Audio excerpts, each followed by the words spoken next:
Today you're looking at community wellbeing, and hopefully by the end of this series you'll see how interconnected this element of wellbeing is with all the other bits. And it's very like your body, where you've got all the different organs, all the different systems that work together to create one whole healthy person. You've seen in Maslow's pyramid that right at the bottom, you've got physical needs, but then you've also got, as you climb up that pyramid, the different ways that human beings relate to each other. You've got the importance of love and belonging, but right at the top of that pyramid, top of the mountain, is the ability to care for other people and to respect them and what their needs are, and hope to have your needs respected too.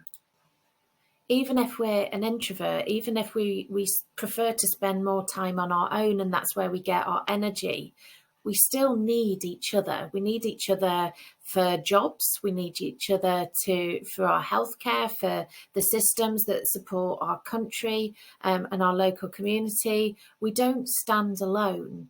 And so our well-being, our physical health, our mental health, our emotional health doesn't stand alone either.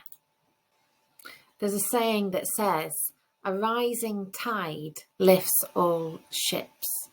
When they benefit, I benefit. When I benefit, other people benefit.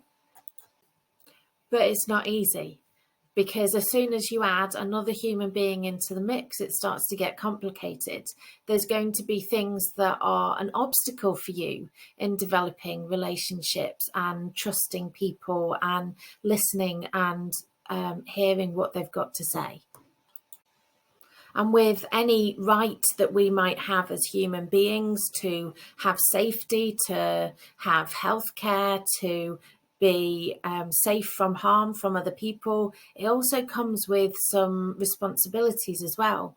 And there are obstacles to people flourishing in the world, to people having good well-being, that it becomes our responsibility to challenge. It might be systems in our own country, it might be systems globally, but in order for us, for that tide to lift us, for us to reach the mountaintop, we need to start to look at what are the hazards to people's lives and what is my responsibility to challenge those hazards or to remove the hazards or not to add to the problem. And that also comes to our closer relationships. How we handle conflict and arguments is absolutely critical to our relationships. You might have friends that you always argue with. You might have people that you often find you've got a difference of opinion, but how you have that difference of opinion can affect the wider community well-being. We can do disagreements really, really well, but it's a skill set that we need to learn. So another skill that we can develop is to have our own boundaries. If skin is the boundary to our body that protects things coming into it that would cause harm, we can also have emotional and mental boundaries that look like us saying no to something that we don't want to do, and that being absolutely okay, or yes to something if we're willing to do it and we have the time and the energy. It also looks like turning around and saying to someone, the way you're speaking to me is unacceptable and I'm not going to put up with it.